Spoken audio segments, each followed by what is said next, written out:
ट्रेडिंगमध्ये प्रत्येक दिवशी प्रॉफिट असं प्रत्येक ट्रेडरला कधी ना कधी वाटतंच. पण जर तुम्ही नीट विचार केला असेल, तर आपल्या आजूबाजूला प्रत्येक दिवशी पैसा कोण कमवतो? तर एक मजूर कमवतो, की जो दिवसभर काम करतो.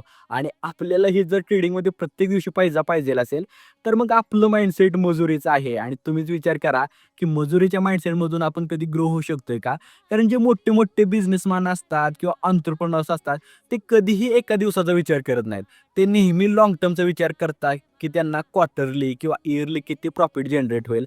त्यामुळे जर आपण ट्रेडिंगला ॲज अ बिझनेस ट्रीट करतोय ना, तर आपण शॉर्ट टर्मचा विचार नाही केला पाहिजे. आपण नेहमी लाँग टर्मचा विचार केला पाहिजे. कारण शॉर्ट टर्म गेन पायी आपण काय करतो, की जर प्रॉफिट होत असेल, एका दिवशी जर लॉस झाला, तर तो लॉस आपल्याला नको असतो. कारण प्रत्येक दिवशी प्रॉफिट पाहिजे आणि तो रिकव्हर करायला गेल्यावर सगळ्या गोष्टी खराब होऊन जातात.